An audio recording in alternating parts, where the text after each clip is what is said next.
Hi, my name is Susan Conley, and I will be doing my speech on teacher pay. So this is a picture of all the things that teachers do on a daily basis, the long hours, the rambunctious kids they deal with, the extra hours after you go home with work that they deal with. Teachers are widely underappreciated in America, both on how little respect they receive and how little they are compensated for their work. Teachers have one of the most important jobs. They are the educators of our future generations. They shape the minds of the children that will one day have the big ideas that change the world. In a sense, they build our entire future. So why are they being paid so little?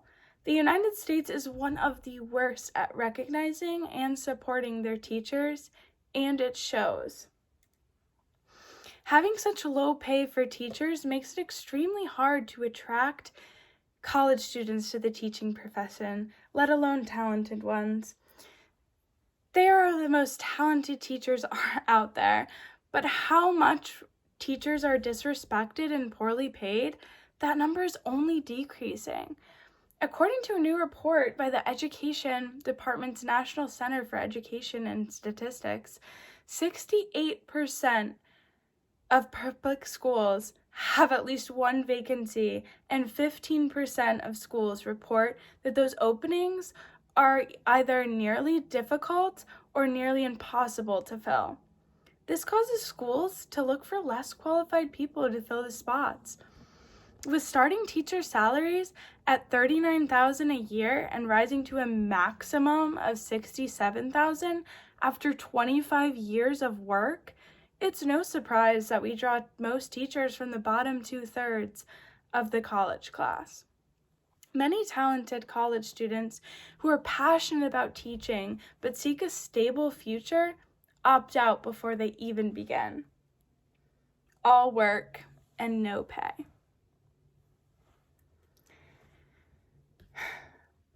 The consulting firm McKinsey & Company polled 900 top-tier American college students and found that 68% would consider teaching if salaries were doubled. What incentive do highly qualified college students have to become a teacher if they get paid 17% less than another job with their same education level? Nationwide, 46% of teachers quit after their 5th year because of the long hours, low pay, and lack of support and respect.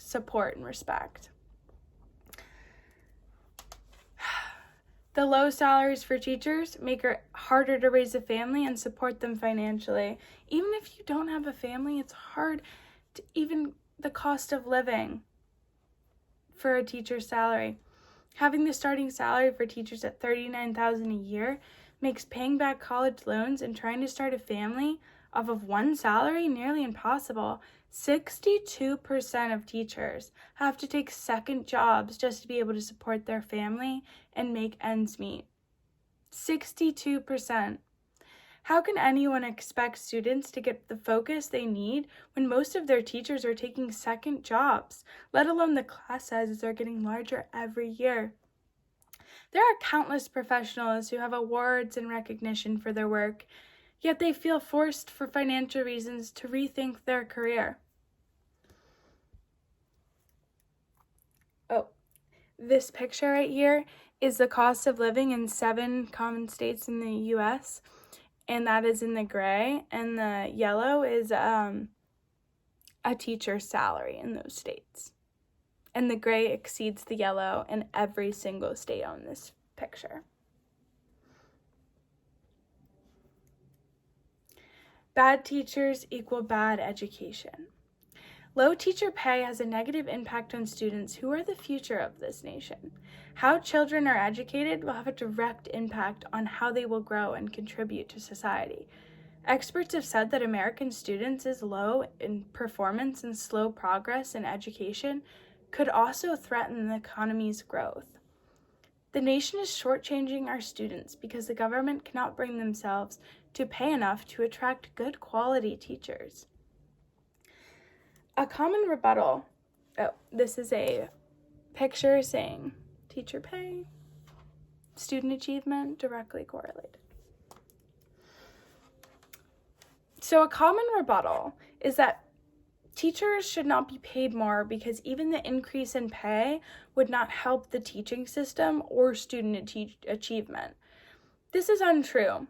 The study by the consulting firm McKinsey compared the treatment of teachers here in the US and in 3 countries that perform best on standardized tests: Finland, Singapore, and South Korea.